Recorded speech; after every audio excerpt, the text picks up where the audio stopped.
Christmas. I want to tell you a story. You may have heard me tell it before, you may have not. Doesn't matter.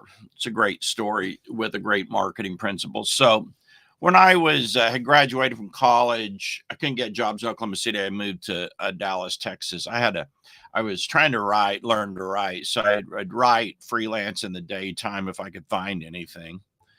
At night, I would do telemarketing. So I did telemarketing for this very high end dating service. Um, and it was the week of Christmas, and there's only two people who had bought a ticket to the Christmas party for $20. Now, they'd paid 2,000 or more to join this organization. And so it would be humiliating to go to a Christmas party and have two people show up. So the sales manager comes in and says, next person that asks how many tickets are left for the Christmas party, I want you to say 2, and I'm pretty sure Barb's about to sell one of them.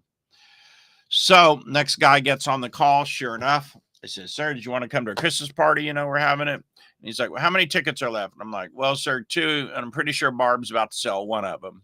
And I'll be darned if we didn't sell out the Christmas party in a week.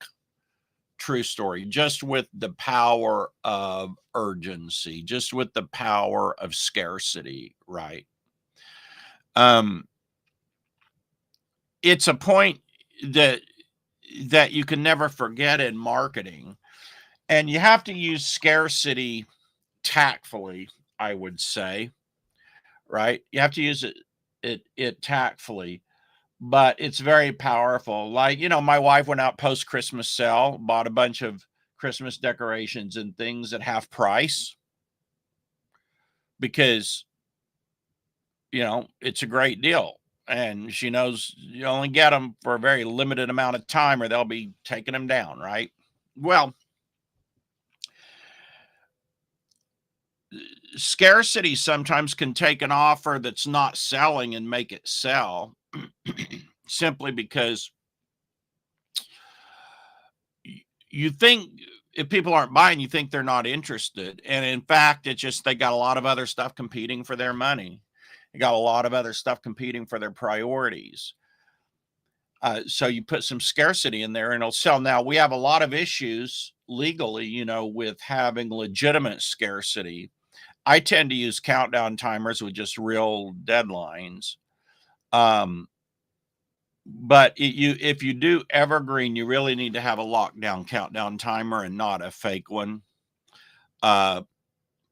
To me, a fake countdown timer is not a big deal, but to some people, and probably legally, it's a big deal. So to cover yourself, you need to have a lockdown countdown timers if you're doing evergreen scarcity. Plus, it works better, to be honest. So, how's your Christmas going? I had the flu. I'll be going to the doctor today. I'm over a lot of it, but I still coughed horribly last night. But I'll be fine. So the new year is coming up real fast, and you got to think, what went right for the last year. We did this in fast track last night. We went through what went right, what didn't go right that you need to improve in the new year. And then we didn't take time to do it, but it's a really good thing to do. What knowledge and what skills do you need to acquire in order to be able to reach your goals for the new year? Right? These things are really important. I mean, it's very unsexy to say that, but it just happens to be true.